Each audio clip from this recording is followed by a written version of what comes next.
बिस्मिल्लाहिर्रहमानिर्रहीम रब्बि इश्रह ली सदरी व यस्सिर ली अमरी वहलुल उक़दतम मिन लिसानिही व यफ़क़हू क़ौली।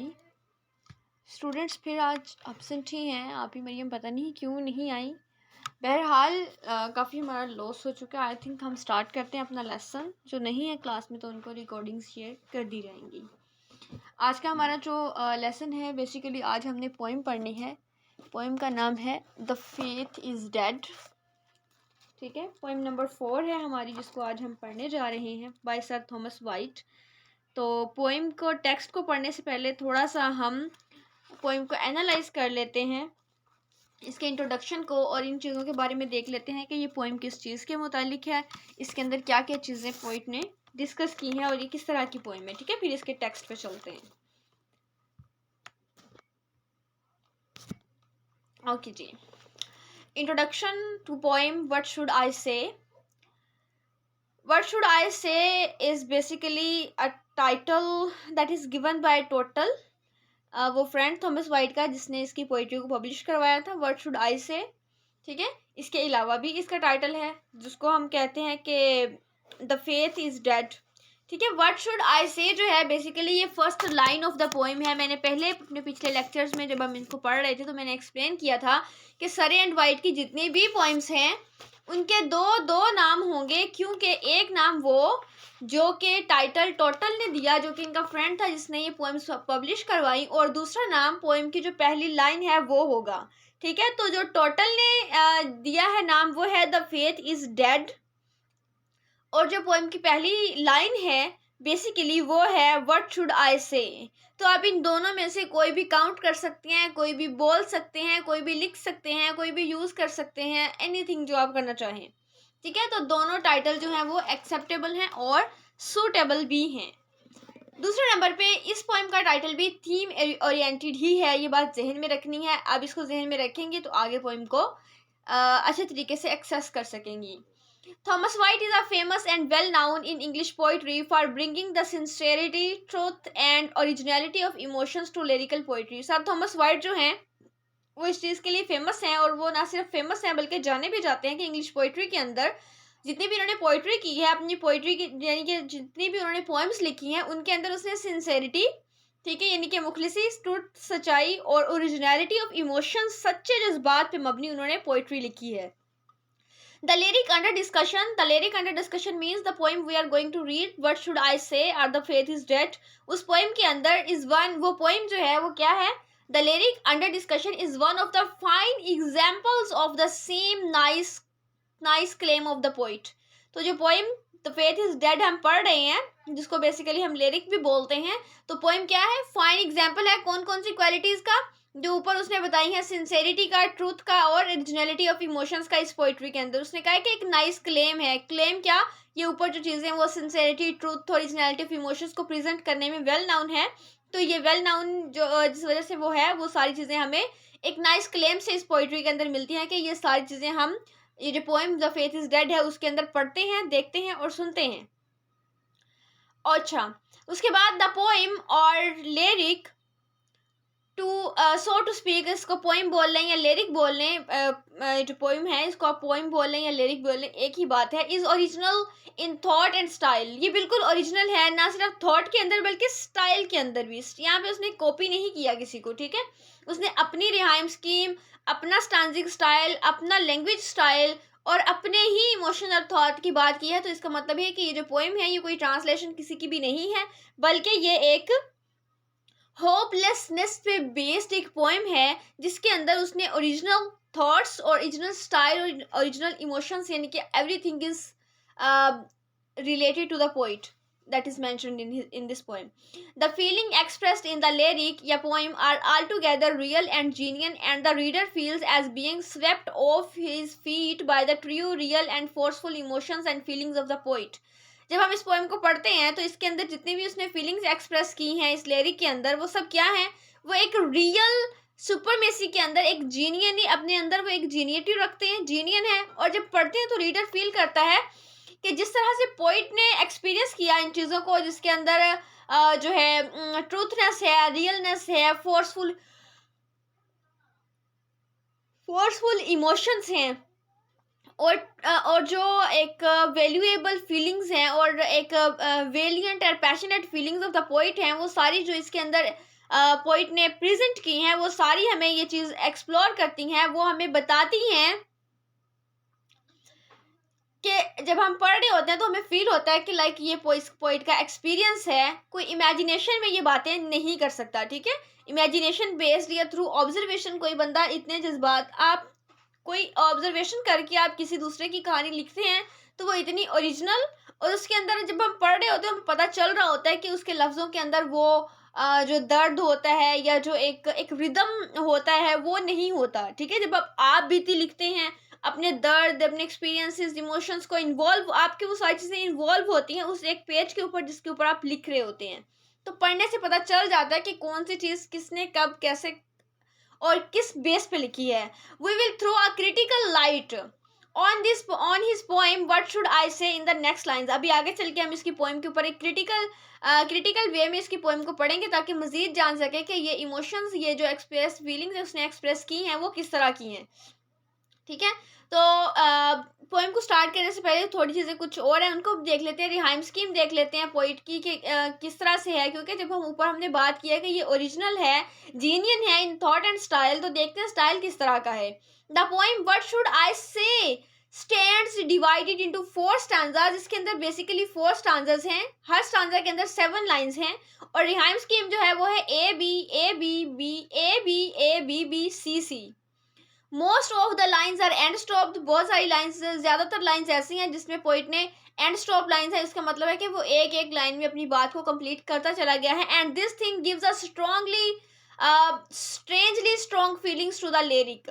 तो जब हम देखते हैं कि उसने एक एक लाइन में बात खत्म किया तो हमें पता चल जाता है कि पोइट जो है ना वो एक्सपीरियंस ऑफ लाइफ को लिख रहा है, उसके जो आर्गूमेंट्स हैं, उसकी जो फीलिंग्स हैं, उसके जो आइडियाज़ हैं, उसकी जो बातें हैं बहुत स्ट्रॉन्ग हैं। The poem has even composed in such a way as to be sung beautifully। बड़ा इंपॉर्टेंट पॉइंट है कि ये पोएम जो है वो इस वे में लिखी गई है कि अगर इसको जस्ट हम रीड नहीं करें बल्कि अगर इसको लिरिक वे में एज अ सॉन्ग हम इसको संग भी करना चाहें तो इजीली हो जाएगी, क्योंकि इसकी लाइंस जो हैं बहुत छोटी छोटी हैं। What should I say, the faith is dead, why are night, इस तरह की इसकी लाइंस हैं। Each line consist of 2 feets. हर लाइन के अंदर 2 से 3 फीट्स हैं। Each foot nicely divided into 2 syllables. ये तो आपको पता ही है कि सिलेबल जो होते हैं वो जो सिलेबल्स से फुट बनता है, सिलेबल से अरेंजमेंट ऑफ सिलेबल से एक फुट बनता है। तो हर फुट जो कोई 2 में कोई 3 में, मोस्टली जो सिलेबल्स हैं इसके कोई भी 3 में नहीं है, 2 सिलेबल हैं हर वर्ड के अंदर। 1 accented and the other non accented. इसका मतलब है पहला वर्ड स्ट्रेस्ड है और दूसरा अनस्ट्रेस्ड है। तो ट्रोकीमीटर हो गया, हमने देखा था जो स्ट्रेस्ड होता है, पहला स्ट्रेस्ड, पहला अनस्ट्रेस्ड और दूसरा स्ट्रेस्ड, ठीक है, वो होता है अयाम्बिक पेंटामीटर। और पहला स्ट्रेस्ड हो दूसरा अनस्ट्रेस्ड हो तो वो होता है trochee. So much about the beautiful and nice form of the poem. तो ये हमने उसके स्टाइल के बारे में, रिहाइम स्कीम और उसके मीटर वगैरह के बारे में पढ़ा कि किस तरह का था, जो कि बहुत नाइस रहा।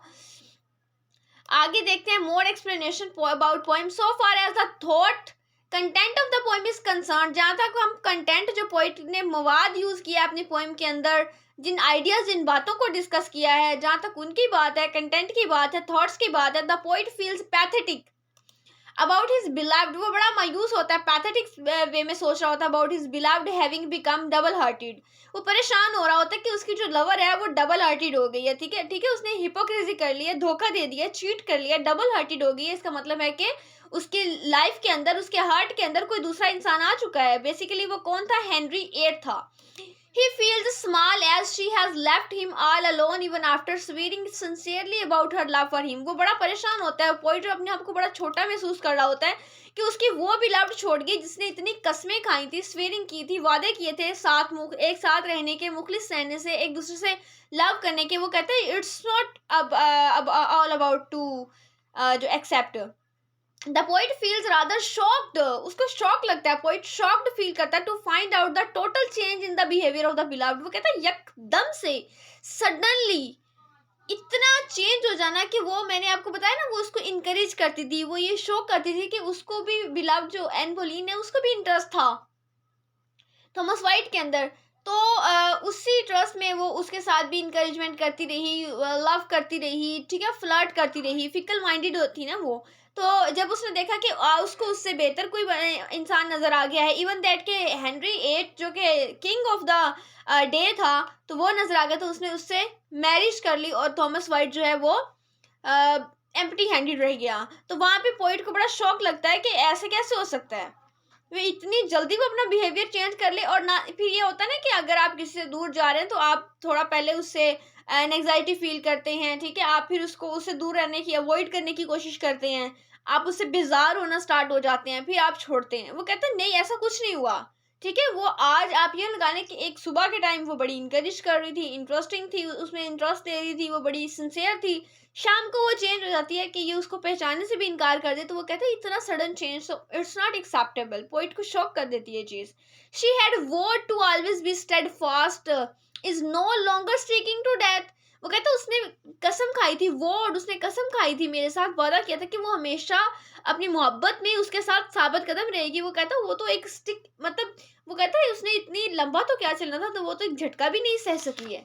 द फेथ इज डेड, वो कहता मेरा यकीन खत्म हो गया। एंड ट्रू लव डिसरिगार्डेड, और जो उसका ट्रू लव था वो भी डिसरिगार्ड हो गया, खत्म हो चुका है, उसने तर्क कर दिया। As a title of the poem claims, ये चीज टाइटल जो है ना पोएम, मैंने बताया थीम और एंटी टाइटल है। एक title the forget not yet, sorry the faith is dead है, एक टाइटल व्हाट शुड आई से है, और एक टाइटल ये भी है, ये वाला the faith is dead and true love disregarded. वो कहता फेथ तो डेड हो चुका है और जो ट्रू लव था एक दूसरे से हमारा वो डिसरिगार्ड हो चुका है, ठीक है। और ये पोएम का टाइटल इस बात को क्लेम करता है और यही चीज आगे बढ़ती है। The poet doesn't believe in rumours, poet जो है ना वो बिल्कुल भी यकीन नहीं करता रूमर्स पे, अफवाहों पे। He only believes the attested proved and confirmed fact after keen observation. अच्छा यहाँ पे हम देखते हैं ना कि उसको कैसे पता चल गया, उसका बिहेवियर चेंज हो गया ये के, तो ये कह रहा है कि पोइट जो है ना वो रूमर्स पे, किसी दूसरे ने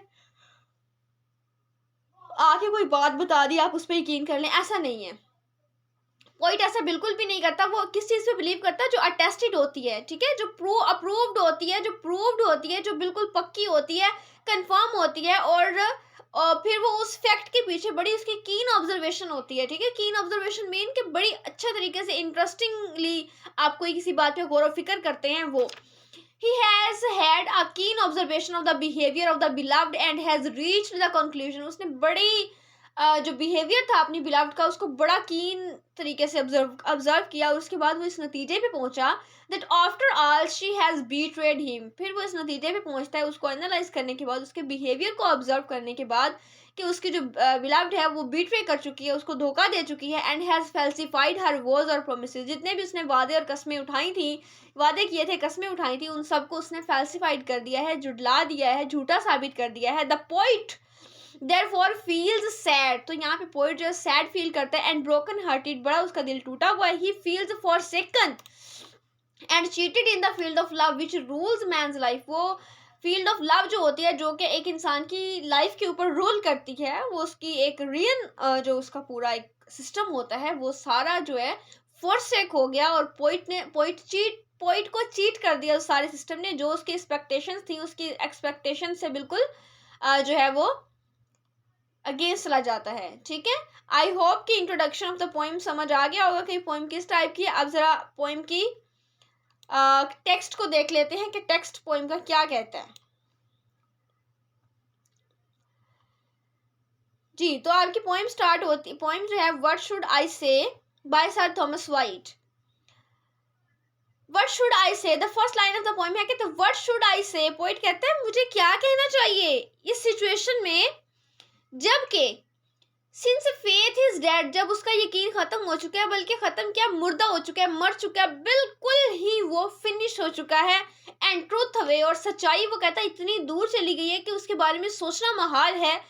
फ्रॉम यू इज फ्लैट, वो कहता है सच्चाई दूर चली गई है और मुझे यकीन नहीं आ रहा। पॉइंट क्वेश्चन कर रहा है, रिटोरिकल टेक्निक है, वो क्वेश्चन कर रहा है कि फ्रॉम यू इज फ्लैट, कि तुम भी भाग गई हो किस चीज से, मोहब्बत जो की थी, लव जो था, जो प्रोमिस किए थे, जो वॉज उसने लिए थे, वो सारे वो कहता छोड़ के तुम भागे। शुड आई बी लेट, वो कहता अगर तुमने मोहब्बत में छोड़ दिया, हमने देखा ना पोइट का जो एटीट्यूड है वो इगोइस्टिक है, वो कोई अपने आप को अंडररेटेड नहीं रखता।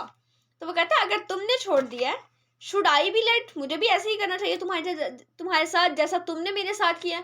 तुमने मुझे छोड़ा तो क्या मुझे भी ऐसे ही करना चाहिए। विद डबलनेस, डबलनेस मतलब हिपोक्रेसी, जिस तरह की मुनाफिकत तुमने दिखाई है, जिस तरह का बीट्रेल तुमने दिया, वो कहता है कि मुझे भी कहना चाहिए।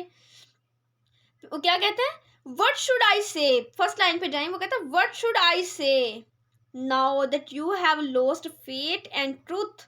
Faith and truth means loyalty and honesty. Faith mean loyalty, right, truth mean honesty. वो कहता है ये सारी चीजें अब खत्म हो चुकी हैं। Should I be hypocrite like you, कहते हैं जिस तरह तुम भाग गई हो इन सारी चीजों से, प्रोमिसेस से, तो क्या मुझे भी तुम्हें ही फॉलो करना चाहिए, तुम्हारी तरह मुझे भी अपने वादे कस्में जो तुम्हारे साथ मैंने किए थे उनको छोड़ देना चाहिए। वो कहता है विद डबलनेस, तुम्हारे जैसे हिपोक्रेसी के साथ। ने का मतलब है नो। ये पॉइंट आर्केइज्म यूज कर रहा है। ने जो है ब्रिटिश इंग्लिश का वर्ड है, तो इसका मतलब यहाँ आपने, बल्कि ब्रिटिश का भी नहीं, ये इटालियन का है। जब कोई दूसरी जुबान के वर्ड यूज करता है ना पोइट, ये आज की टेक्निक होगी आपकी, जब कोई दूसरी जुबान के वर्ड यूज करता है ना पोइट अपनी मतलब ये इंग्लिश पोइट है, इटालियन के वर्ड यूज हो रहे हैं, तो इसका मतलब है कि पोइट जो है वो ये चीज शो करना चाहता है कि वो ज्यादा नॉलेजेबल है। ठीक है, अपने नॉलेज को शो ऑफ करने के लिए पोइट्स जो है दूसरी जो लैंग्वेजेस होती हैं उनके वर्ड्स को यूज करता है। ये ने इटालियन का लफ्ज है। ने मिस्ट्रेस, वो कहता है नहीं नहीं मिस्ट्रेस, मैं ऐसा बिल्कुल भी नहीं करूंगा। ठीक है, मैं ऐसा कर ही नहीं सकता।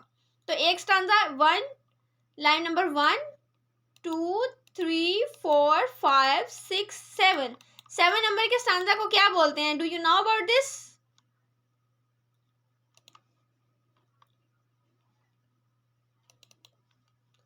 सेवन लाइन्स के स्टांजा को बोलते हैं सेप्टेट।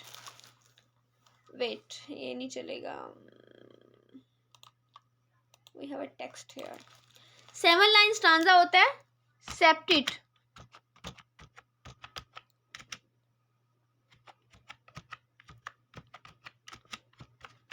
Septate, right. तो यहाँ पे हमारा एक स्टांजा जो है वो कंप्लीट हुआ।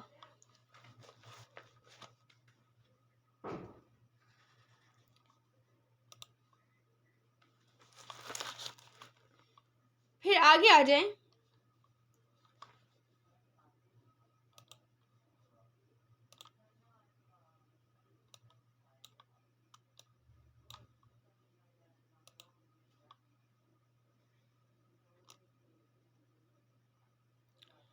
फिर वो क्या कहता है नेक्स्ट स्टांजा के अंदर, वो अपनी टोन चेंज करता है, वो कहता है आई प्रोमिस्ड यू। अब देखें यहाँ पे ना बड़ा एक पहले ऊपर जो है ना, जरा गौर करें, ऊपर के स्टांजा में ना पोइट ने बात की है, सिचुएशन बताइए कि क्या हो चुका है। ठीक है, क्या हो चुका है पास्ट के अंदर। पास्ट और प्रेजेंट का ये जो है ना, पास्ट और प्रेजेंट का मिक्सचर है ये स्टांजा। ऊपर वाली जो लाइंस हैं, ये 3 लाइंस जो हैं ये पास्ट को रिप्रेजेंट कर रही हैं। सॉरी, ये वाली 3 लाइंस जो हैं, ये फर्स्ट 3 लाइंस जो हैं यहाँ से, ये पास्ट को रिप्रेजेंट कर रही हैं, सॉरी प्रेजेंट को रिप्रेजेंट कर रही हैं। ये नीचे वाली जो 3 लाइंस हैं, ये वाली, ये किसको प्रेजेंट कर रही हैं? पास्ट को और प्रेजेंट को, दोनों को। ये वाली लाइन पास्ट को प्रेजेंट, वो कहते हैं कि तुम भाग भी चुकी हो ना अब, तो क्या मुझे भी ऐसे ही करना चाहिए? तो ये ब्लेंड है पास्ट और प्रेजेंट दोनों का। नेक्स्ट वाली फिर प्रेजेंट में ने मिस्टर में कहता है नहीं ऐसा नहीं हो सकता। तो यहाँ पे एक पॉइंट अपनी बुक पे लिखे कि ये यहाँ पे जो पॉइंट है वो व्यू दे रहा है। ठीक है, विजुअली वो आपको व्यू दे रहा है, सजेशन आपसे, वो एक ये भी पॉइंट लिखे कि वो सजेशन दे भी रहा है और सजेशन आपसे मांग भी रहा है, और एंड पे वो जो है आपकी सजेशन से वो एग्री नहीं करता, तो वो अपनी बात करता है और उसकी जो सजेशन उसकी बिलव ने दी उसको वो डिनाई कर देता है। ठीक है, सेकंड स्टांजा बिल्कुल डिफरेंट है। सेकंड स्टांजा के अंदर पोइट कहता है आई प्रोमिस्ड यू, मैंने तुम्हारे साथ वादा किया था किस चीज का, कि हम हिपोक्रेसी नहीं करेंगे, डबल नस नहीं करेंगे, ऑनेस्ट रहेंगे और लॉयल रहेंगे। वो कहता मैंने ये वादा किया था, एंड यू प्रोमिस्ड मी, और यही वादे तुमने भी मुझसे किए थे, to be as to you. ठीक है, to be as to you means तुम्हें, मतलब to be as to you mean कि तुम्हें भी वैसे ही रहना था जैसे कि मुझे, जैसे कि मैं तुम्हारे साथ लॉयल रहता।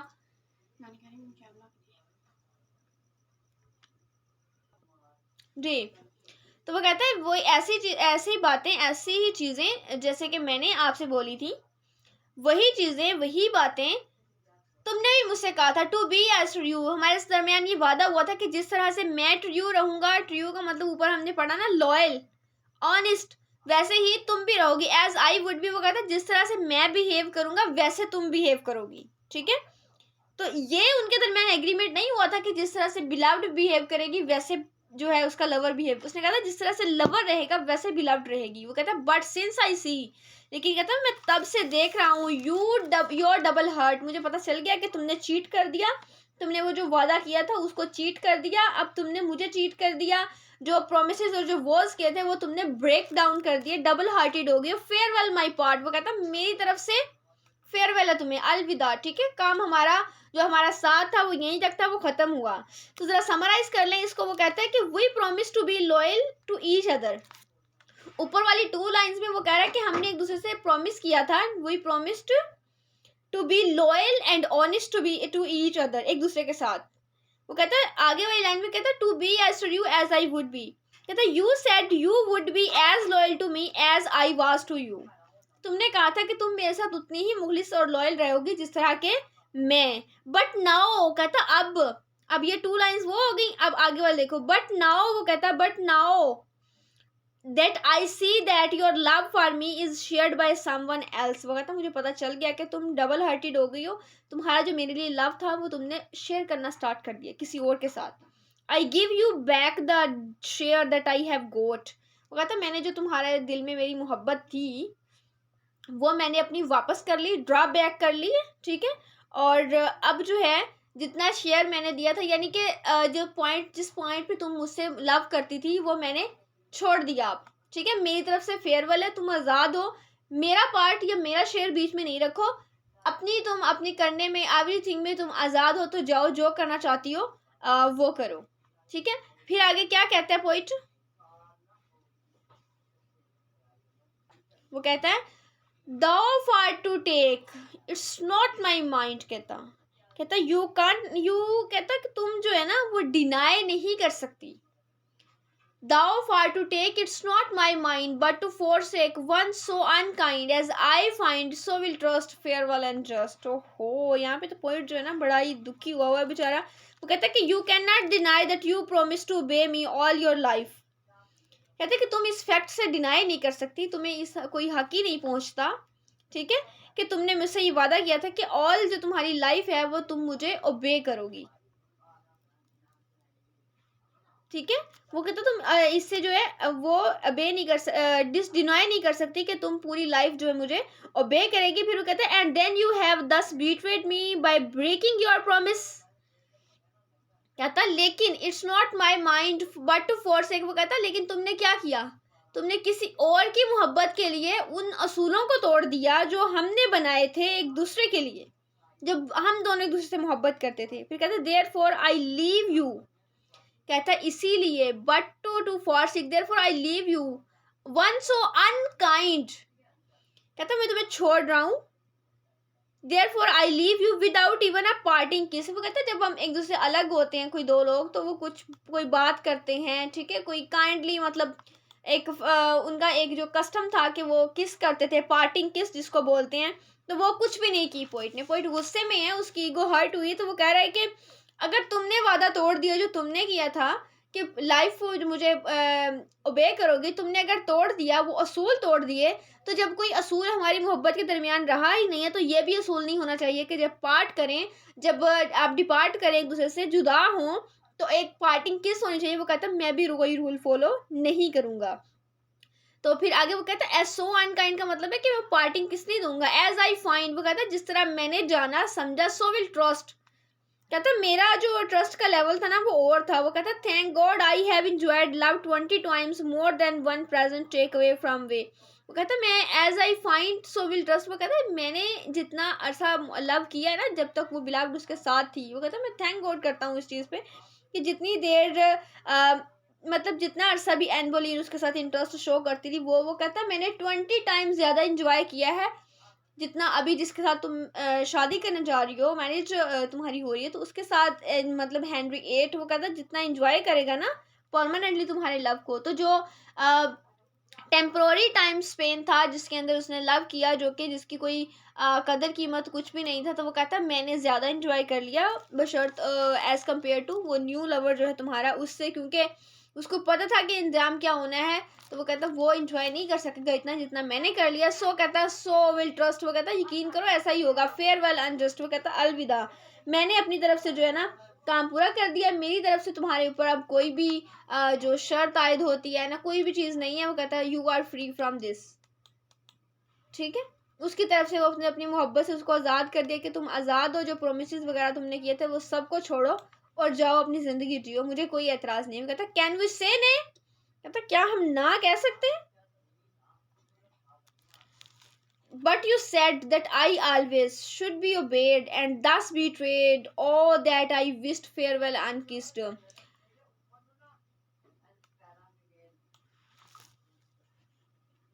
जी कहाँ पे थे हम? लास्ट तक सुनाना चल रहा ना हमारा। ये कंप्यूटर को कोई प्रॉब्लम है तो इसकी वजह से ना ये हैंग हो रहा है बार बार। कहता कैन वी से ने, कहता क्या कैन ये जो है ना ये लफ्ज ये आर के एग्जाम पॉइंट ने यूज किया, ये का मतलब यू है। कहता कैन ये से ने, क्या हम इस चीज से इनकार कर सकते हैं? कहता क्या ये पॉसिबल है? बट यू सेड, जिस तरह कि तुमने कहा, कहता दैट आई ऑलवेज, वैसे ही मैं भी हमेशा कहता रहा। यानी कि तुम कहती थी कि तुम इनकरेज करती थी मुझे कि यू लव्ड मी, तो मैं भी ऐसे ही कहता कि you then you loved me. कहता शुड बी ओबेड, कहता क्या अब भी इस प्रिंसिपल को फॉलो करना चाहिए, यानी कि जो रेसिप्रोकेटेड लव था उनके दरमियान, कहता क्या उसको फॉलो करना चाहिए। एंड दस बीट्रेड, वो कहता बिल्कुल भी नहीं करना चाहिए क्योंकि तुम उसमें बीट्रे करती हो, पहले भी किया, फिर जब अब अगर हम एज अ ड्रीम उसको लेते हैं तो फिर भी तुम करोगी। और दैट आई विश्ड, और कहता मैं इसको एक्सेप्ट नहीं कर सकता, ये मेरे लिए एक्सेप्टेबल नहीं है। फेयरवेल अनकिस्ड, वो कहता जाओ रायन जुदा है हमारी, पार्टिंग करने डिपार्ट हो रहे हैं। अब वो यहाँ पे जो उनका डिपार्टिंग सीन है वो है, वो कहते हैं फेयरवेल अनकिस्ड, यानी कि जाते वक्त वो जो है ना पोइट उसको कोई भी आप कहते हैं ना कोई होप देना चाहे, कोई मैसेज देना चाहे, या फिर एक कहते हैं स्माइल के साथ, जिस तरह की पीछे वाली पोएम से पढ़ा हम उसमें कंप्लेंट ऑफ सॉरी वो जो क्या नाम the lover for shamefastness आपकी पोएम है, उसके अंदर आपने देखा ना वो लास्ट लाइन जो कहता है कि मैं अगर लॉयल रह के और इन मोहब्बत में मरता हूँ तो मेरे लिए उससे बड़ी कोई बात नहीं है, ये बहुत बड़ी बात होती है, ठीक है। तो इस तरह का यहाँ पे पोइट ने कोई मैसेज नहीं दिया उस तरह का इस पोइम के अंदर। तो उसने कहा कि फेयरवेल अनकिस्ड, ठीक है। और अन सो काइंड, जो कि एक कस्टमर कन्वेंशनल जो एक पार्शिंग वे होता है ना, वो कहता बिल्कुल भी नहीं है, तुम अपने रास्ते जाओ मैं अपने रास्ते जाता हूँ। और फेयरवेल जो है हमारा अनकिस्ड है, कन्वेंशनल, अगर तुमने असूलों का पास नहीं रखा, कोई भी नहीं तोड़ा, तो ये एक आखिरी असूल वो कहता हूँ मैं तोड़ता हूँ, बाकी सारे तुमने तोड़े हैं। तो वो पॉइंट जो है ना इगोइस्टिक बिहेवियर अपना दिखा रहा है कि वो अपनी सेल्फ रिस्पेक्ट को अंडररेट नहीं करेगा, खुद को अंडर एस्टिमेट नहीं होने देगा। You got it?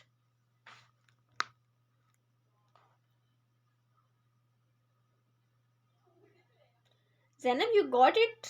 Any confusion about the concept of the poem?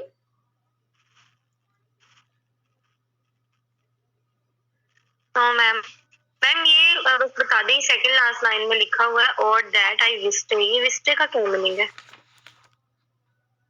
विस्ट का मतलब होता है कि मतलब कि ये जो है ना उसका मतलब है वो कहता है मैं जानता हूँ, आई विस्ट मैं जानता हूँ, मुझे नॉलेज है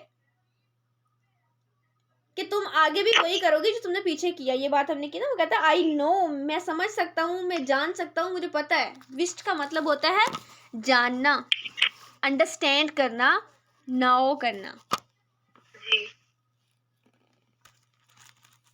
ठीक है। अब पोइम की लैंग्वेज को देख लेते हैं। पोइम की लैंग्वेज सबसे पहले मीटर और रिदम को हमने रिहाइम स्कीम भी इसकी देख ली, ठीक है। फिर देख लें से a dead be away, away की क्या हो जाएगी? अवे और से दोनों मिल रहे हैं ना आपस में, से अवे, हाँ तो उसकी ए हो जाएगी। ये देखें ये लिखा क्यों नहीं जा रहा, हाँ से की यहाँ पे हो जाएगी ए, डेड की बी, अवे और से दोनों की एंडिंग साउंड जो है रिहाइम कर रही हैं आपस में, तो फिर यहाँ पे ए फ्लड और डेड की राइम कर रही है ना, जी तो फिर यहाँ पे बी, फ्लड की लेड के जी, साथ, और लेड की भी, हाँ बी, लेड की भी, बी, फिर नेस और मिस्ट्रेस एंडिंग वाली भी सी सी। तो सारी जो है वो यही है इसकी rhyme scheme, A B B C C, right. और हमने देखा कि ये क्या है, ये ट्रॉकिएक टेट्रामीटर है, ठीक है। इसकी जो क्या कहते हैं मीटर है इसके अंदर, आप देखें जरा, what what what what. Ma'am ये एक बार बताइएगा जरा, EMB को ट्रॉकी, हाँ इन दोनों में डिफरेंस बताइएगा। मैं बता, ये देख स्ट्रेस गौर और करें, अनस्ट्रेस्ड को। ये मीटर पे गौर करें, सिलेबल्स गिने यहाँ पे, what what what, 2 syllable, should जी। शुड शुड शुड, 4 सिलेबल, आए से, 6 सिलेबल हो गए। 6 सिलेबल हो गए तो कितने फीट बन गए, 3। जी 3 फीट मीन, 3 फीट किसके इक्वल होते हैं, 3 मीटर के, ठीक है, 3 मीटर के। तो 3 मीटर को क्या बोलते हैं, मैंने पढ़ाया था ना ये लेक्चर में फर्स्ट में, 3 मीटर को बोलते, जिसमें लाइन में 3 मीटर होंगे वो होगी टेट्रामीटर। टेट्रामीटर, TETRAMETER, टेट्रामीटर, जी ठीक है। पिछले पढ़ी थी हमने अयाम्बिक पेंटामीटर, जिसमें 5 मीटर हों, इसके अंदर 3 मीटर है तो ये टेट्रामीटर है, ठीक है। अयाम्बिक क्यों था, उसमें पहला वर्ड जो था वो अनस्ट्रेस्ड था, ठीक है, और दूसरा वर्ड जो था वो स्ट्रेस्ड होता था, वो था अयाम्बिक। यहाँ पे आप देखें वाट, पहला लफ्ज हम हार्डली प्रोनाउंस कर रहे हैं, ठीक है, हार्डली प्रोनाउंस हो रहा है, सेकंड वाला सॉफ्टली प्रोनाउंस हो रहा है, इसका मतलब है पहला अनस्ट्रेस्ड है, ओ सॉरी स्ट्रेस्ड है, पहला स्ट्रेस्ड है और दूसरा अनस्ट्रेस्ड है, तो ये क्या हो गया, ट्रॉकी, क्या हो गया, ट्रॉकी। तो ये जो एक लाइन है जिसके अंदर 3 सिलेबल हैं, पहला सिलेबल अनस्ट्रेस्ड है, दूसरा अनस्ट्रेस्ड है, तो इस लाइन को बोलेंगे ट्रॉकिएक टेट्रामीटर, ट्रॉकिएक टेट्रामीटर। ये लिख देते हैं मैम, पहले सिलेबल्स काउंट करने हैं, हाँ जी, और फिर देखना स्ट्रेस पे अनस्ट्रेस्ड। हाँ जी, ट्रॉकिएक टेट्रामीटर। आई थिंक ये ट्रॉकी के स्पेलिंग गलत हो गए, ये ट्रॉकी डबल ई आना है, ट्रॉकी एक टेट्रामीटर, राइट। अच्छा, लाइंस की समझ आ गई है, रिहाइम स्कीम की भी समझ आ गई है, और इसके अंदर आपने अलिट्रेशन को अप्लाई करना है, एसोनेंस को अप्लाई करना है, कॉन्सोनेंस को, और हिस्टोरिकल टेक्निक यूज़ हुई है वो आपने बतानी है। ये उसने क्वेश्चंस पूछे हैं लेकिन खुद ही उसने आंसर भी कर दिए हैं और उसने किसी से मांगे भी नहीं है आंसर्स, ठीक है। तो हिस्टोरिकल टेक्निक, और इसमें आर्किज्म भी यूज हुआ है ना, आर्किज्म भी यूज़ हुआ है, और पोइट ने नॉलेज को शो करने के लिए पोइट ने इटालियन वर्ड्स का यूज़ किया है, ठीक है। फिर आपने बताना है कि इसमें कितनी लाइंस एंड स्टॉप हैं, लाइंस इसमें एंड स्टॉप है, इंजैममेंट की टेक्निक यूज़ हुई है जिसमें लाइन एंड, हाँ जी, वो बताना है। फिर आपने बताना है कि अगर इसमें ये देखें व्हाट शुड आई से, ज़रा इस पे गौर करें,